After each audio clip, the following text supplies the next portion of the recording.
Hello everyone. Welcome to another episode of Current Affairs MCQs. Let's start with previous day's practice question. The question was, consider the following statements. 1. Replacement level fertility is the total fertility rate at which a population maintains its size with no migration. 2. Bihar and Meghalaya have the highest fertility rates in the country. Which of the statements given above is or are correct? 1 only, 2 only, both 1 and 2, neither 1 nor 2. The correct answer is option C, both 1 and 2. Replacement level fertility is the total fertility rate, the average number of children born per woman, at which a population maintains its size from one generation to the next without considering migration. Hence, statement 1 is correct. According to National Family Health Survey 2019 to 21, Bihar and Meghalaya have the highest fertility rates in the country, while Sikkim and Andaman and Nicobar Islands have the lowest. Hence, statement 2 is correct. Hence, option C is the correct answer. Let's begin today's session. The first question is, regarding India's trade policy, consider the following statements. 1. The post-independence period was known as the licensed Raj system because this period saw limited trade openness and a heavily regulated economy.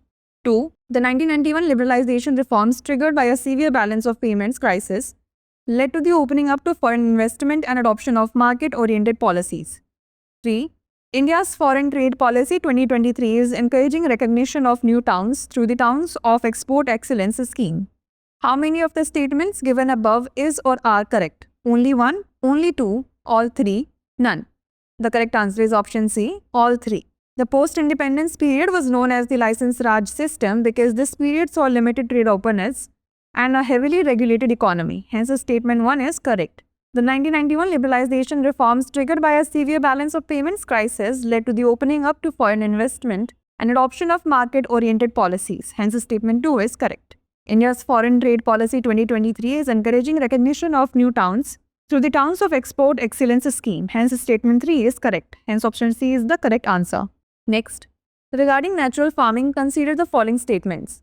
1. Under it, organic fertilizers and manures like compost, vermicompost, and cow dung manure are used and added to farmlands from external sources. 2. The National Mission on Natural Farming was formulated by upscaling the Bharatiya Prakritik Krishi Paddhati to promote natural farming across the country. Which of the statements given above is or are correct? 1 only, 2 only, both 1 and 2, neither 1 nor 2. The correct answer is option B, 2 only.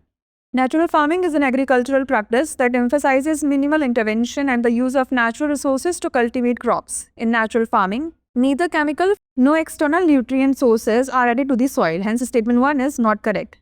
It seeks to enhance soil health, biodiversity, and ecosystem balance without relying on synthetic fertilizers, pesticides, or herbicides.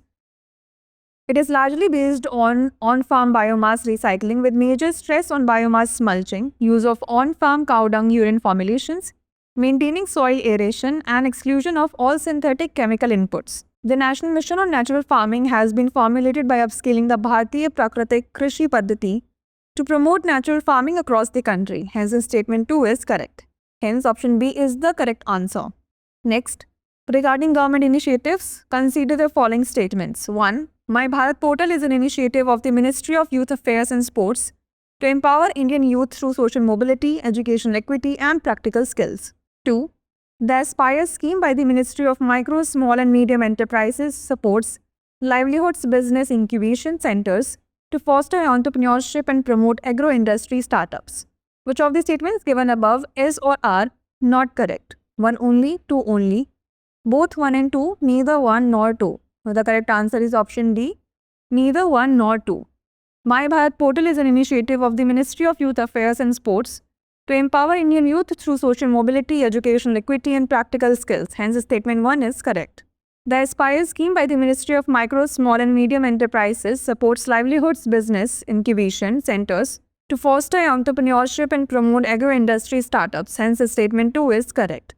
The scheme focuses on various goals including job creation, reducing unemployment, promoting an entrepreneurial culture, and facilitating grassroots economic development at the district level by setting up LBIs.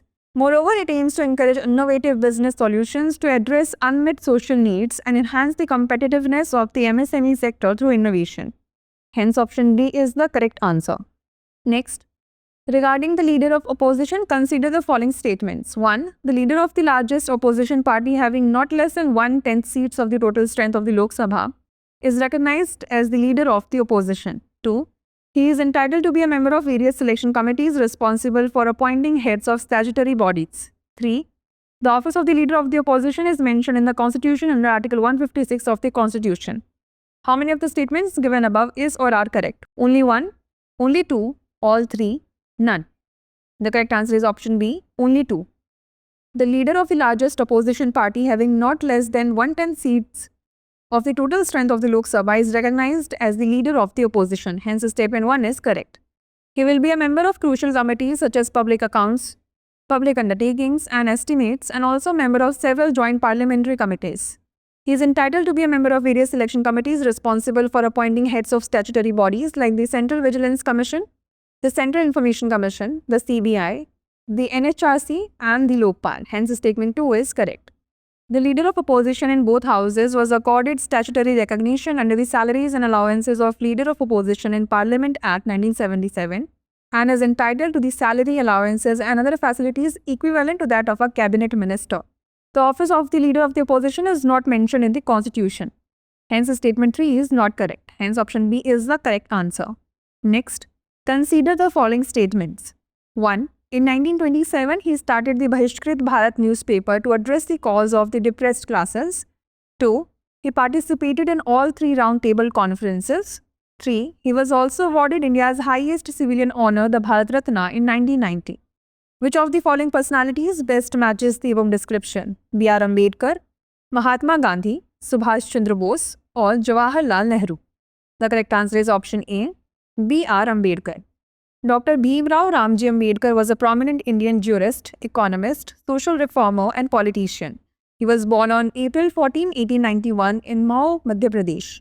In 1924, he started an association for the welfare of the depressed classes, and in 1927, he started the Bahishkrit Bharat newspaper to address the cause of the depressed classes. He also led the Mahat Satyagraha in March 1927. He participated in all 3 round-table conferences.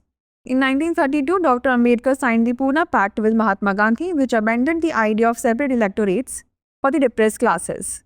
In 1936, he formed the Independent Labour Party to safeguard the interest of the depressed classes. He was also awarded India's highest civilian honour, the Bharat Ratna, in 1990. Hence, option A is the correct answer.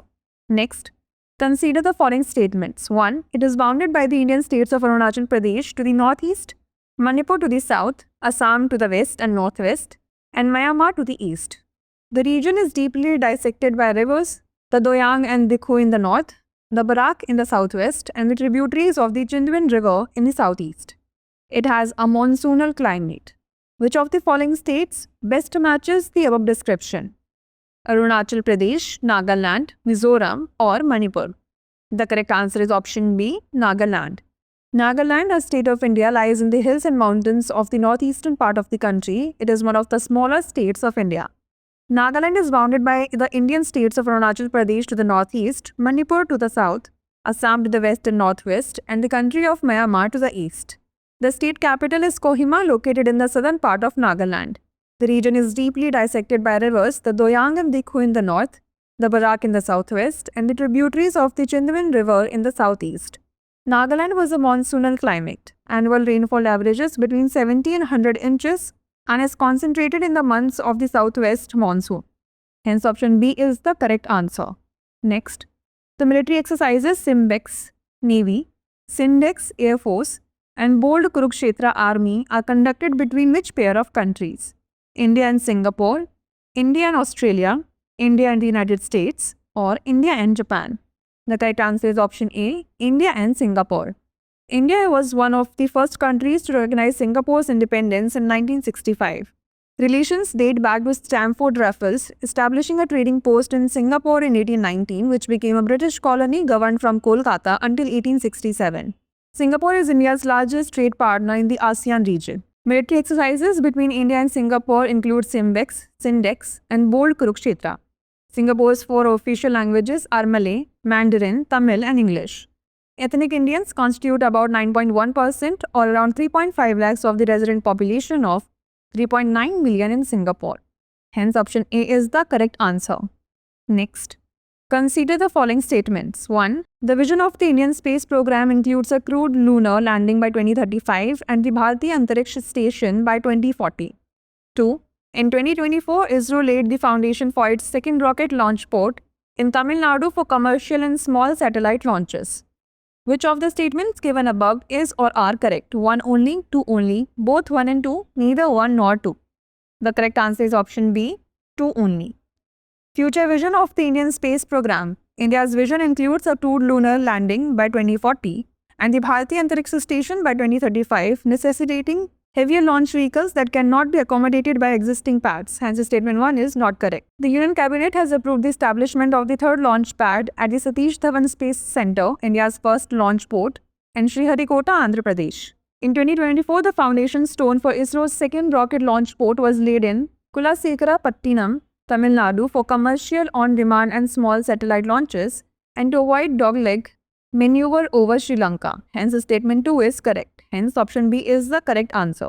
Next, consider the following statements related to electoral trust. 1. They operate under the regulation of the Reserve Bank of India. 2. Donations made through the trust are not eligible for tax deductions.